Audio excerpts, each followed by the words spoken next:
अब शिवाजी अपनी माता जीजाबाई और अपने पिता शहाजी राजे के भेजे गए मंत्रियों के साथ अपनी जागीर यानी पुणे में उन्होंने जनता की देखरेख और वहाँ का कामकाज संभालना शुरू किया और पुणे में रहने वाले मावलाओं के भविष्य में उदय होने वाली थी, भोर दिखाई देने लगी थी। यहीं से स्वराज के उदय होने की पहली शुरुआत हुई। उन दिनों कम उम्र में ही लोगों की शादी हो जाया करती थी। उसी तरह शिवाजी के लिए भी और भोसले खानदान योग्य जीजाबाई ने एक सुंदर कन्या शिवाजी के लिए चुना और जल्द ही बड़े धूमधाम से दोनों का विवाह संपन्न हुआ। साईबाई निम्बालकर खानदान की बेटी थी, उनका विवाह उन्हीं से हुआ। अब चलते हैं कहानी के अगले मोड़ पे, जहाँ शिवाजी आज प्रतिज्ञा लेने वाले थे अपने स्वराज को पाने, अपने राज्य के लिए और अब राज्य की जनता के लिए। दक्षिण पुणे की तरफ एक बड़ा सुंदर मंदिर था, नाम था रायरेश्वर। साल 1645 का वो दिन इतिहास में एक नई कहानी लिखने की शुरुआत वाली दिन थी। रायरेश्वर में शिवाजी और उनके कुछ साथी और अड़ोस पड़ोस के पहाड़ी इलाके से आए मावलाए वहाँ मौजूद थे।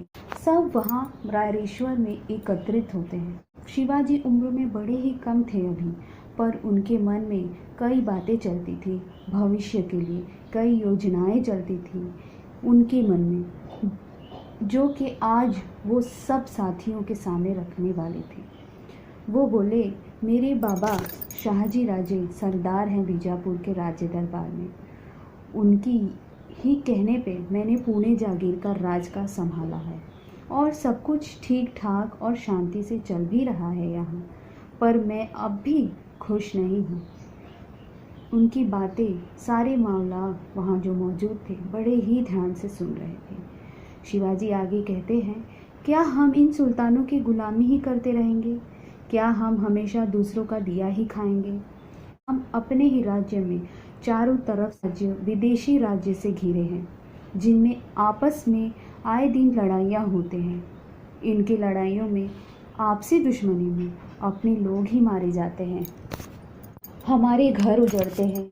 इन सुल्तानों की वजह से हमारा घर बर्बाद हो रहा है, हमारा राज्य बर्बाद हो रहा है, हमारा देश बर्बाद हो रहा है। और हम क्या कर रहे हैं इनकी गुलामी के अलावा? क्या हम अपने देश, अपने राज्य, अपने लोगों के लिए कुछ नहीं कर सकते?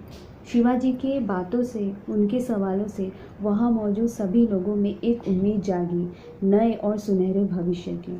उन सब ने एक आवाज़ में शिवाजी से कहा कि वो सब शिवाजी के साथ हैं और उनके लिए अपनी जान तक देंगे। उनकी बातें सुन शिवाजी को प्रोत्साहन मिला। वे अपने लोगों से हिंदवी स्वराज यानी हिंदुओं की आज़ादी की बातें करते हैं, अपने राज की, अपने लोगों के राज की, जहाँ लोग खुल के जी सकेंगे। वो वहाँ मंदिर में मौजूद शिवलिंग को देख कहते हैं कि चलो हम आज प्रतिज्ञा लेंगे स्वराज निर्माण का, अपने राज का। हर किसी ने एक स्वर में मंदिर में प्रतिज्ञा ली। पूरा मंदिर प्रतिज्ञा की आवाज़ से गूंजा। आखिरकार शिवाजी और जीजाबाई को विश्वास हुआ कि उनके स्वराज का सपना हर किसी का सपना था। बहुत जल्द शिवाजी ने मावलाओं के साथ मिलकर कामकाज शुरू किया, अस्त्र और शस्त्र को चलाना सिखाया, तलवारबाजी, घोड़सवारी, पहाड़ों घाटों के गुप्त रास्तों का पता लगाया। शिवाजी को हजारों का सहारा मिला, जिनसे उनके काम में कोई रुकावट नहीं आई। हर किसी का विश्वास जीता शिवाजी ने और बस चल पड़े मावलाओं के साथ अपने लक्ष्य की तरफ। आपस में मराठाओं की दुश्मनी थी, उनके मतभेद दूर किए शिवाजी ने, क्योंकि उन्हें पता था कि जब तक आपसी झगड़े खत्म नहीं होंगे तब तक बाहरी दुश्मन अपने पैर जमाए रहेंगे। उन दिनों ज़्यादातर राज्य की मुद्राएं यानी रॉयल सी पर्शियाई भाषा होती थी, पर शिवाजी ने अपनी राजमुद्रा में संस्कृत का प्रयोग किया था, अपने देश का जो कि प्राचीन भाषा था। यहीं से पहली बदलाव थी, शुरुआत थी स्वराज के लिए, क्योंकि अपना राज तभी होता जब अपने लोग होंगे, अपनी भाषा होगी। ये वो जानते थे अपने को आगे बढ़ाने में पहले आपसी मत खत्म करना होगा, और इसकी शुरुआत हो भी गई थी। तो आज इस कहानी का इतना ही भाग मैं आप तक रखूँगी। आगे के लिए अपने आगे के वीडियो में मैं ले चलूँगी। धन्यवाद। Thank you.